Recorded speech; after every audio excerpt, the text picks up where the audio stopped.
नमस्कार। जब कोई शादी टूटती है तो वो सिर्फ दो लोगों के अलग होने की बात नहीं होती।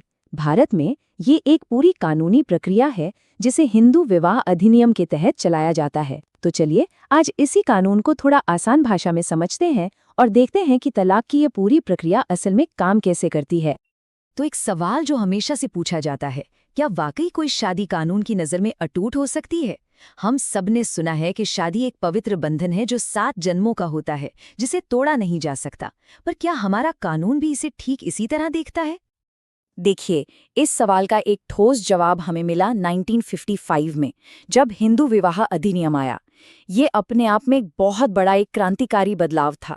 इसने शादी को सिर्फ एक धार्मिक संस्कार से ऊपर उठाकर एक कानूनी समझौते का दर्जा दिया।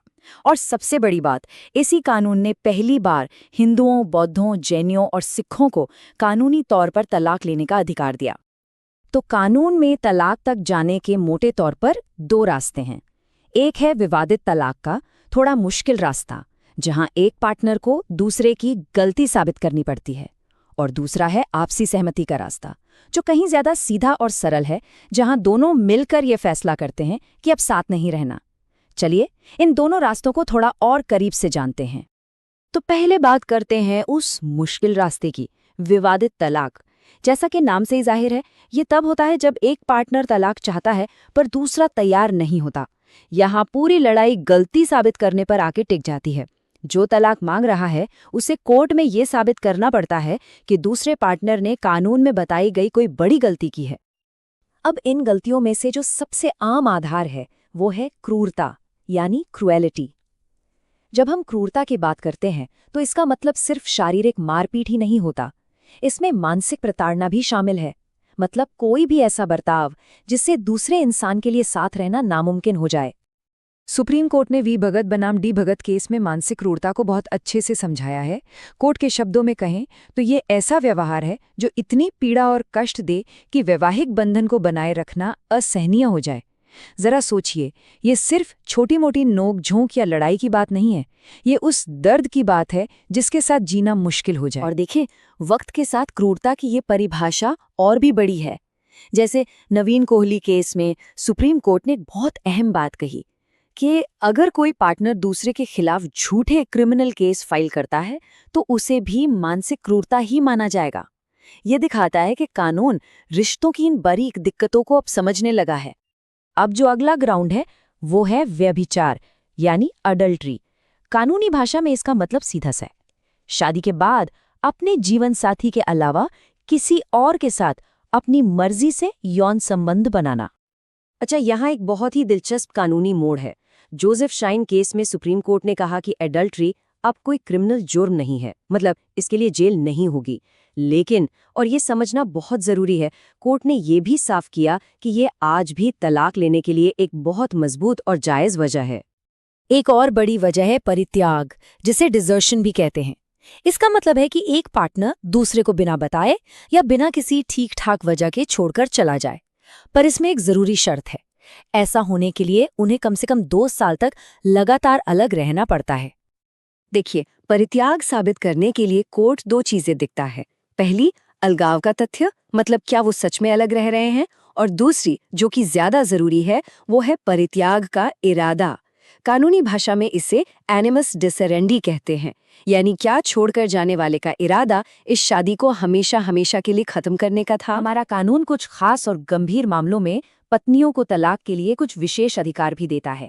आप कह सकते हैं कि ये एक तरह का कानूनी कवच है जो उन्हें मुश्किल हालात से निकलने में मदद करता है। ये वजहें काफी गंभीर हैं, जैसे अगर शादी के वक्त पति पहले से शादीशुदा हो और उसकी पहली पत्नी जिंदा हो, या फिर अगर पति को रेप जैसे किसी गंभीर यौन अपराध में सजा हुई हो। और एक और बहुत जरूरी अधिकार बाल विवाह से जुड़ा है। अगर किसी लड़की की शादी 15 साल से पहले हो गई तो उसे 18 साल की होने से पहले उस शादी को रद्द करने का पूरा हक है। चलिए अब आते हैं दूसरे और कहीं ज्यादा आसान रास्ते पर, आपसी सहमति से तलाक। इसे नो फॉल्ट डाइवोर्स कहते हैं। मतलब यहाँ किसी को किसी की गलती साबित नहीं करनी। ये बस इस सीधी सी बात पर आधारित है कि 2 लोग अब समझ चुके हैं कि उनका साथ रहना मुमकिन नहीं और वे शांति से अलग होना चाहते हैं। इसकी प्रक्रिया भी काफी सीधी सादी है।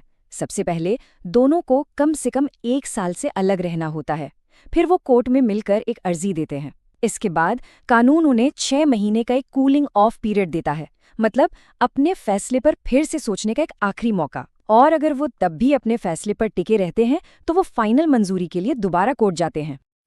लेकिन यहाँ एक बहुत बड़ा सवाल उठता है, जब एक रिश्ता पूरी तरह से खत्म हो चुका हो तो क्या ये 6 महीने का इंतजार सिर्फ उस तकलीफ को और लंबा खींचने जैसा नहीं है? बिल्कुल, इसी सवाल का जवाब सुप्रीम कोर्ट ने अमरदीप सिंह बनाम हरवीन कौर केस में दिया। कोर्ट ने एक बहुत ही जरूरी और मानवीय फैसला सुनाया। कोर्ट ने कहा कि ये 6 महीने का इंतजार कोई पत्थर की लकीर नहीं है। अगर कोर्ट को लगता है कि सुलह की कोई गुंजाइश नहीं बची और ये इंतजार सिर्फ दर्द बढ़ा रहा है, तो इस पीरियड को हटाया जा सकता है। तो इस पूरी बातचीत से एक बात तो साफ हो जाती है, भारत का तलाक कानून कोई पत्थर में लिखी पुरानी इबारत नहीं है, बल्कि ये एक जिंदा दस्तावेज है। ये समाज के साथ साथ लगातार बदल रहा है और विकसित हो रहा है, कभी क्रूरता की परिभाषा को बढ़ा करके, तो कभी आपसी सहमति के रास्ते को और आसान बनाकर। और ये हमें एक आखिरी और बहुत अहम सवाल पर लाके छोड़ता है। हमारा कानून गलती के आधार पर तलाक देता है और सहमति का भी सम्मान करता है, लेकिन उस शादी का क्या जहां शायद न किसी की कोई बड़ी गलती है, न अलग होने पर सहमति बन पा रही है, बस रिश्ता इस हद तक टूट चुका है कि उसे अब जोड़ा ही नहीं जा सकता। तो क्या कानून को ऐसी पूरी तरह टूट चुकी शादी को भी मान्यता नहीं देनी चाहिए? यही वो सवाल है जो आने वाले समय में भारत के तलाक कानून का भविष्य तय करेगा।